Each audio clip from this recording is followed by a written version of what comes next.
Welcome to the Big Dawg Crypto Podcast. This is your number one crypto podcast to hear directly from the movers and shakers, innovators, and disruptors in the cryptocurrency industry. Follow on Twitter for updates and to communicate directly at Woof Big Dawg. That's at Woof Big DAWG. Now, here is your host, the one and only Big Dawg Crypto. And welcome to the latest episode of the Big Dawg Crypto Podcast. I am your host, Big Dawg Crypto. Gabor Gurbacs on the show. Man, I finally got you. How are you doing? Hey, great. Good to talk with you and fun to hang out. Well, look, I appreciate it. I know you and I have interacted on Twitter for several years now. Followed your account. I enjoy it. Enjoy your content. I always like to ask really the first question of any guest, because I'm genuinely interested. How did you get into crypto? And also specifically, do you remember the first time you heard about Bitcoin? Like what you were doing when you first heard about it? Yeah, absolutely. So I got into crypto via Bitcoin, and there was no crypto at that point of time. So got into Bitcoin in 2011. I was doing research at the Budapest Technical Institute, and there was a group of students who were there to learn. Basically, some of them failed their classes, and so they had to go there for summer study. And I hung out with them, and one of the guys brought up like Bitcoin mining, and so I learned via that group that summer, and I was interested in it ever since. And obviously, over time, I ramped up my engagement, and after 2011, exchanges have been built, and so I was interested in the space and got into the Bitcoin mining aspect of it in 2011, when you could actually mine from your desktop, and you could your desktop computer or laptop computer, and you could actually earn something like a 50 Bitcoin block reward as a normal person. Obviously, it wasn't worth that much, and there was still competition at that time, but definitely different times. So you've been over 10 years. That's wow. That's you're one of the longest I know that's been in it. And I say that because, learning about the space, I've been in a few years myself, and you talk about, you just going to actually bring a question up because I'm interested now because of the fact you've been in for so long. It's interesting that people that have gotten in, whether it's myself or other people, a few years ago, always say, oh, I wish I had been in 2011, 2012. I've said to those people that, say, oh, I wish I had gotten a bunch of Bitcoin for a penny, whatever. I said, then this is my theory, and I've read this before, that some maybe lost their computers had they had it, or let's say they had it at a penny and it went to 10 cents and they sold it. So because you are, and I don't think I've had anybody that's been in since 2011, I got to ask you, what was I wasn't going to get Bitcoin price. I wanted to ask you your future prediction, but what was the price when you started, or did it even register? Yeah, just a few bucks. And you're right. Most people actually lost their wallets. Like, people didn't take Bitcoin seriously. It was one of those cool, at least, Hungarian students and Eastern Europeans tend to play around with a few things. And it was just one of those few things. People didn't really invest serious amount of money in it. And, we were poor students too. So we were just interested in mining and looking at websites, and you could get, 1 to 5 Bitcoin through faucets. And so that, that was interesting. And probably one of the most interesting experiences was how Bitcoin trading and commerce worked. So one of the guys from the group, also a Hungarian guy who I will not name, was very interested in buying Bitcoin because mining was just a little bit burdensome. And so he wanted to purchase Bitcoin. So you looked around and found a Romanian guy who was selling Bitcoin. So how would you buy Bitcoin in 2011? So the process was that basically we got a public key, like, here's the address for Bitcoin, send us literally a Western Union transfer for money, and we'll email you the private keys. And actually, they ended up physically mailing the private key, but that was Bitcoin trading. And after that, 2 exchanges were built, Bitstamp and BTCE, later Bitfinex. And so trading has, and Mt. Gox obviously, but trading has become a little bit more sort of streamlined, and definitely not sending sort of emails and snail mails in exchange for Bitcoin. Yeah. I mean, so once again, you're bringing up something. There's another question that kind of dovetails off that. You mentioned Mt. Gox. There was some news that it was making the right. We have Twitter, crypto Twitter, and I always say crypto Twitter is a very big community. It's like a family, and everybody the other day was saying, oh, the Mt. Gox coins are going to be released first thing Monday morning. So nobody seems to really know. Is there any news on that, or do you think, or have you heard anything on that, or has anything been published publicly on that? Yeah, so publicly, what we know is basically that some of the people who lost Bitcoin will be rehabilitated in Bitcoin terms. So some of the Bitcoins will be paid out, and obviously the question is whether that's going to flood the market. I don't believe so. Can't remember the total amount, but something like 120, 130,000 Bitcoin. So it's like a pretty significant amount of Bitcoins. But what happened actually is that a lot of those claims have been sold to larger companies before for a fraction of what they are worth today. A lot of the people who are holding, who lost Bitcoin, will not sell it because they're long term, and ever since they lost Bitcoins, they bought new ones, and so the long term people. So I don't think, compared to the current volume of Bitcoin, I don't believe it's going to be a significant impact on the market. And if there is selling, it's not going to be all at once. And I think even maybe a few hours of Bitcoin trading could absorb all the liquidity that from those coins. Like less than, I think the coins that are available, if they are, let's just say they were sold, that's much less than a single day of volume in Bitcoin. So from an impact perspective, that's not too much, and Bitcoin is way more liquid today than even 5 years ago. Definitely more than 10 years ago. Look, no doubt. I mean, absolutely, and that brings up, like we're saying. I mean, people like to worry. I mean, people worry about stuff, and it starts making the rounds. The market being the bear market, perhaps nearing the end. Don't know where we are exactly. I'd say new people in the space, and I get a lot of new people that listen to the podcast that are trying to learn about crypto, and I always want to, because I feel like I've got to try and get some of the best guests, in the industry that know stuff. You've been here 10 plus years, 11 years, so you know it. You've seen the markets, you've seen the Bitcoin obituary, right? Time and time again, it always dies. To new people listening to the podcast who are stressing because, let's say they bought it at 60 something thousand in November, and it's a third now. What would you tell them? To be patient. First of all, I would say that the Bitcoin markets and generally crypto markets have gotten ahead of themselves. After the 2017, so what we're seeing right now is basically prices are back to 2017 levels, around sort of when the ETH ICO and the ICO boom happened on Ethereum. So I think since then, a lot of projects were pushing up the prices of the market. New coins have been issued, and people were exchanging those coins, buying Bitcoin. And a lot of those projects actually have gone bankrupt. And so they were selling and trying to get cash out of it. So in my opinion, the market's actually just renormalized from the ICO boom past 5 years. And the ICO boom was a mistake. And it has suctioned out mind space and energy and assets from what could have gone into Bitcoin. And so today, Bitcoin's market capitalization is roughly $380 billion. I think that's too small for Bitcoin. In my opinion, Bitcoin will compete with gold long term from a market capitalization perspective, which is $11 trillion. It wouldn't be inconceivable for Bitcoin to be a $3-5 trillion asset in the next 10 years. So I think there's 10 to 20x potential for Bitcoin, and that's what I'm positioning myself to. I could be wrong, and obviously this is not financial advice, but that's the comparison that I'm using. Gold's market cap is one indicator. If Bitcoin takes a 30-50% chunk of it, then we can see a $5 trillion asset pretty simply.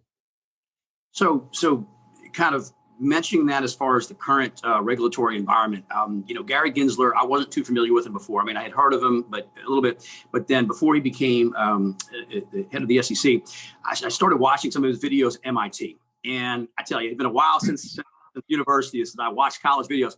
I mean, I was amazed at how well he knows the space. He understands the space. He is excited about it. I'm like, this guy understands he understands the cryptocurrency industry. So then he moves into his role as a regulator. Now, as we all know, in any regulatory agency, you do what what a head of the agency does, right? So bottom line is that from teaching at MIT, and as much as he loves it, he is at the head of the SEC. I want to ask you, and maybe you could say something, maybe you can't. I understand, because you understand ETF probably better than anybody that's in the space and trying to make things happen. Can you give any sort of I guess it's a two-part question, any sort of time frame of when you think an ETF could be approved? And then the second part is, what do you think, and I guess I'm asking you to look at with the SEC, they want to see to approve it, and or reasons they would deny it? As much as you can say. If you can say a lot, a little, I understand. Maybe limited, let me know. Yeah, I can't comment on like the specific application or the timeline, just this is a regulatory matter, so I'm unable to do that. However, I'm able to say that, Bitcoin ETF applications have been in place for 9 years now.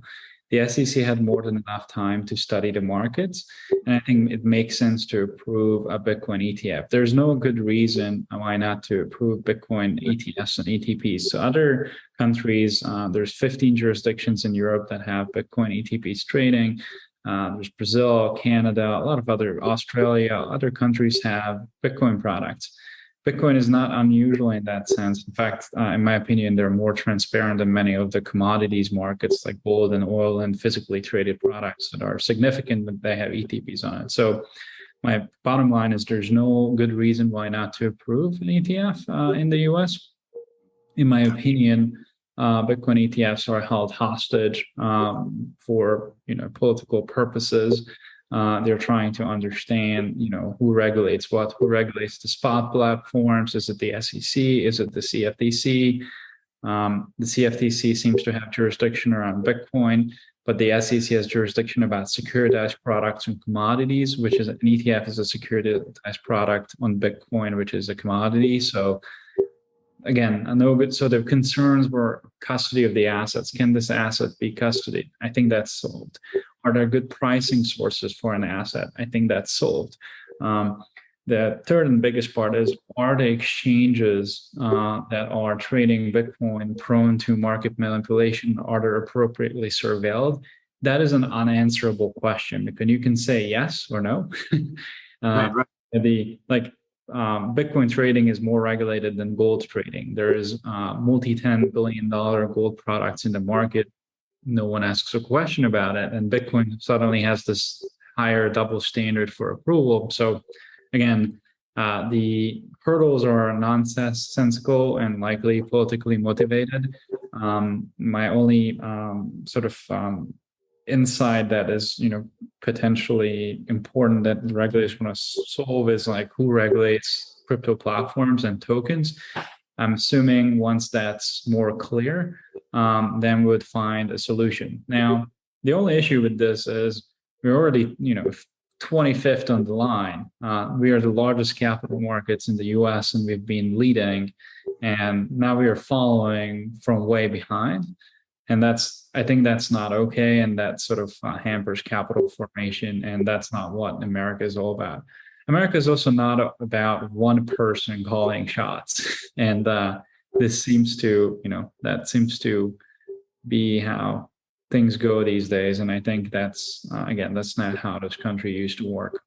That's why, one of the reasons I left Eastern Europe is with the hope that processes are more democratic and more sensible, as opposed to one or a few small a small group calling shots about matters that the market disagrees with. And so I hope that they approve a Bitcoin ETF, because right now the products in the market that are trading, which I will not name, but some of them have multiple 10 plus $billion in assets, and they're trading at 30+% discount with no redemption ability, hurting a ton of people. ETFs solve that issue, so there's no good reason why not approve one. It's interesting you mentioned gold, because with Bitcoin, we know how many there are. We know the wallets. We can see everything. I was told one time that all the gold, physical gold that exists in the world, could fit in an Olympic-sized swimming pool. Now, maybe that's accurate. Maybe it's a little more, a little less. But I'm pretty sure if everybody asked for their gold, you know what I mean, it wouldn't be there. So, and yet, look at the ETF. But yeah, it's definitely a lot to do. So, Yeah. So let me ask you, people that are building the space, I admire that because it's not easy to build. There's no doubt it's not easy to build. We're in a constantly moving environment, right? We know with tech, things change by the day. PointsVilleApp, been following that. You've been doing that. What is that exactly? If you could explain, I mean, looking at it, but explain to the audience what it is exactly and what are your goals for it for adoption? Yeah, so Pointsville is a loyalty and rewards platform. Pointsville was born out of frustration that tokens have been launched as pretty much selling tokens to get money from other people. I think that's wrong. Tokens have unique benefits for commerce and loyalty and interacting with communities. So like hotel points and airline miles are one example. So what Pointsville does, which is my company, is we allow any brand, large and small, be it sports teams. We work with Major League Baseball, the Pirates, some other teams as well, and we work with 80 plus companies. What they're doing is they're issuing their points and they're interacting with their community, but the tokens are not used for trading. They're not used to raise money. And they are not used to create the next big internet protocol. We simply represent communities and interact with communities through educational tokens. And again, no trading, no pre-sales, you're earning points for watching educational videos. You're playing Pokemon Go, you go around and pick up points. And I think that's a much more fair way to use tokens than some of the protocols out there which claim to innovate, but all they do is kind of pre-sell assets to people. So I think there are better ways to use tokens basically than what they are today, and there are more honest ways to do it. In my opinion, brands tokens, so larger companies issuing their tokens or farmers issuing their tokens will be a thing. So we are making it easy with a platform and applications to do that. And again, the goal is with these tokens. So first, when basically Facebook and Twitter and LinkedIn and some of the big marketing platforms and social platforms were introduced, they got all the revenue. They all got the ad revenue. A few years ago, they started to pay their creators. So people create content, they would get some cut from their revenues, but it's still a very small cut, like, 10 to 20% or something of their total revenue, and they would pocket the rest. So creators started getting paid. So Pointsville is getting ahead of the idea that users also should be paid for their eyeball time. So we're giving people points for their engagements, and then points are redeemable with specific brands that they're engaging with, which in turn cuts out this whole model of, power should centralize and advertising should centralize as social media companies. So yeah, that's nice. A quick story. Yeah. That's cool. That's cool. Yeah. Look, building in this space is important. And, there's no doubt that it's just, there's so much to do. And I feel like we have so many minds in here that have so much information. So it's like to do something like that and contribute to the ecosystem. I think that's awesome. That's absolutely awesome.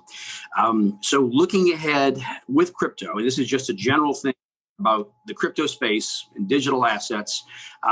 What would you want to see, let's say 5 years down the road, whereas like, as an example right now, with Bitcoin, it's you could pay at some places, right? But I'm saying overall, it's still Visa, MasterCard, and when they take cash, some places don't take cash anymore. But what sort of adoption would you like to see for Bitcoin and perhaps the cryptocurrency industry in general, in, let's say 4 to 5 years?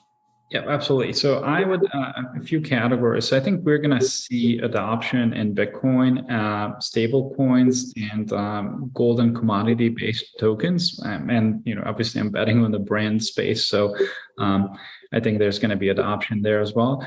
What we are going to see is, Bitcoin, stable coins, gold, and brand tokens. They will be available and easily in payment applications. So people will create their private version of tokens. Some of them are currencies, some of them are utility tokens, and they'll be just available to pay. So that'll be one. So more payments adoption. Two, I think nation states are going to create their own stable coins and sometimes tokens, and sometimes they'll adopt Bitcoin. So El Salvador is one of the examples. El Salvador has adopted Bitcoin as legal tender. my guess is in the next 5 years, there'll be multiple countries who do the same, because you see double-digit inflation, sometimes triple-digit inflation in countries, and Bitcoin is sort of the antidote to that. And so we'll see more Bitcoin adoption.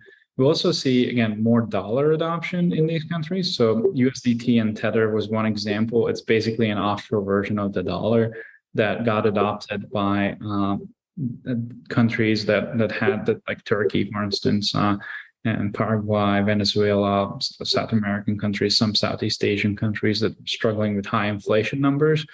They wanted access to the dollar. So they got access to the dollar through Tether and stablecoins. And Bitcoin is a good store of value, but the dollar is a great currency as far as currencies go. And so I think there's going to be a lot of dollar adoption actually internationally via stablecoin. So that's interesting to me. And then following up on that, on the stablecoin side, some of the countries started like working with sort of like stablecoin companies to issue their own, on local currencies and stablecoins to sort of like to work offshore commerce, make it easier for people to access it. And like Mexico is an example. And I think we're going to see more of that. So countries are going to create stablecoins of their own. Some of them, again, will use Bitcoin. Some of them will create their stablecoins. And it's not happening now, but one thing that I think is going to be interesting is we've seen like gold tokens being launched. I think that's going to be something that countries will adopt because gold has been doing well in this downturn. So, I'm a big fan of Bitcoin, but if you're honest, gold hasn't been impacted as much as Bitcoin in this down market, and did hold up as a store of value. So as a digitized version of gold that can travel around like Bitcoin will be considered by people. Because right now for you and I, like if you want to buy gold, like where do we go? Like we go to the buy bars, or like go to some random. So anyways, that's going to be interesting, like people seeking new stores of value. And I think Bitcoin, gold, and the dollar and digitized versions of that are the ones that are going to benefit from in the next 5 years. Do you think, speaking of that with banks, you look at banks now and they're talking about, like, at least like in the States, having the banks with stable coins, right? And doing custody and whatnot. Could you see it getting to a point, and this is, I guess, speculation on this, but I mean, could you see banks ever doing custody on Bitcoin? And then one step further, the FDIC, insurance, that's kind of crazy to think of, right? Because, if you had the losses and on the day it was this price or that price or whatever, I mean, it seems like the banking industry, which is at one point been over here, they've had to embrace this because their clients and their customers want it, right? Institutions, their clients have wanted it. So, but banks have such strong regulations. Could you see Bitcoin getting onto their balance sheets or onto the books of deposits at some point? Yeah. I mean, so pension funds started buying Bitcoin, mostly true funds. On the banking side, you're correct, they're hyper-regulated. However, I don't know a single top 10 bank in the US that doesn't have a team focusing on digital assets. Yep. And many of them already have partnerships to hold digital assets and create products around them. They're just catching up with the market. They're not innovating necessarily, but I think they're going to offer services over time, holding Bitcoin and digital assets, trading them, prime brokerage, and all the services that are available today through regular sort of like securities businesses and for equities and bonds. Again, they're catching up. I think the innovation that Bitcoin brought to the table is that we actually have a sort of like parallel ecosystem to banking. So if banking fails, we have something else. I think that's important, and value has been accruing there because banks are slow. And so I expect like crypto exchanges to grow. I expect stable coins to grow. I expect work in the digital asset company space to grow. And banks, they may be growing as they're adopting things, but unfortunately, a lot of banks don't understand this concept of, don't just be a gatekeeper who want to take a fee on services, but like, actually, do you support this ecosystem? And if you do, then do something about it. Those that actually support Bitcoin will see returns, in my opinion, but the gatekeepers will not necessarily make it because they're 10 years behind. So It's just my view. I agree with you. I mean, the space is constantly changing. Technology is changing. I always say, you look at, somebody coming up now, if somebody's, 17, 18, they're not going to go into a bank, right? It's going to be online. And the world is changing. And obviously cryptocurrency is at the forefront of that, really believe that. And I believe all of us in this space believe that also. It's just interesting to watch you go back to JP Morgan, remember 5 years ago, Jamie Dimon, I'll fire any trader that touches it. And then 5 years later, the institutional side is sitting there saying, hey, guess what? We'd love to have you, and they've come around. I guess, but it comes down to the clients, what they want. And, people they want exposure to digital. And there's a lot of money that has been generated in the space. So like, if you turn away all the businesses that are bringing money and your biggest clients who want to interact with the space, that's just not going to work for the banks as a business model. So you're correct. Like it's client demand. It's where the market is. It's where the current zeitgeist or ethos is, where we are. So if banks are not embracing it, there will be companies that do. Very simple. No question. Look, I got a couple of personal questions just so people get to know you a little bit better. When it comes to food, what's your favorite food? What's one or two of your favorite foods that you love to eat? Yeah, I don't know. I eat everything. Like I grew up in Hungary, so I like spicy foods. And I don't know. I kind of eat everything. And yeah. Okay. And when you're not working, I know you work a lot. I mean, I see you very active all the time. What kind of stuff do you like to do? What sort of hobbies? You like music? What do you like to do?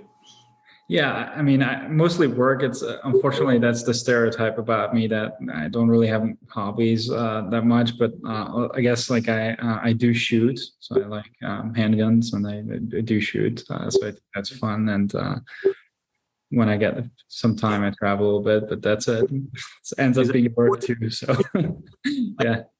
Tough too, and get some exercise and whatnot. But I think when you're in crypto, like we are, and I think I can speak for everybody that's really passionate about the industry, this kind of becomes your hobby. Like it's work, but it's not like we enjoy what we do. And I think for a lot of people that found this, as a career, it's like, wow, like I generally enjoy the space. You either like it a lot or you don't. There's no halfway in the crypto space. You know what I mean? So because your phone all hours in the night and the weekends, and even if you're off and listen to music, you're still checking stuff. So it's just kind of the way we live, I suppose. It's both a blessing and a curse, right? Like 24/7, 365 market. One of the things is one needs to find time to unplug, and I think it's unhealthy to like, what most people do is like looking at their portfolios all the time is unhealthy. It has, 10 years ago, we didn't talk about money at all. Definitely not talking about money online as a society. The world really didn't talk about it. Now everyone talks about money, looks at their portfolios online, and it's a huge change. So I think we probably need to revert to a little bit more of a normal, where sure, your investments are part of your life. Sure, if you work in the crypto space, that's part of your life, but there's a world beyond it. And so I think people in sort of the crypto space are just exploring that. And so anyways, I think that's... Yeah. But it's like anything, like when the internet came about, I mean, there's only like these certain times in history we get a chance to experience something completely new. And I guess, all of us in here checking it out. So, well, cool. But look, I appreciate you taking the time. It means a lot. Like I said, I know I've been trying to get you on for a while. So thank you for making the time. Thank you. On Twitter, what's the best way to contact you, get in touch? How do they find you? I'm on Twitter, pretty active, as you know. We interact with each other there. And Twitter is best at Gabor Gurbacs. So just my name. And let me know if I can help with anything. And obviously happy to talk with anyone who is interested in Bitcoin, stable coins, brands tokens, or ETPs. And the companies that I work with are also open to discussions and business. So let us know, and we'll connect you. Okay. And the PointsVilleApp, how do people learn more about that? That's also my Twitter handle. That we have also PointsVille.com is the website. And so if you wanted to create your own brand points or tokens, you can do that on the website. And we'll have some interesting announcements coming up in the next month-ish. So keep an eye out for that. Okay. And I wanted to ask you about that because when I asked in the interview, I didn't ask about Pointsville. But let me bring that up too, because like I said, when people are doing products, I love that. Building things, to me in the space, that's what it's about. So I appreciate it. Thanks for being on the latest episode of the Big Dawg Crypto Podcast. Thank you so much. You've been listening to the Big Dawg Crypto Podcast. Follow on Twitter at Woof Big Dawg. Woof Big DAWG. And run faster than the competition. Woof, woof.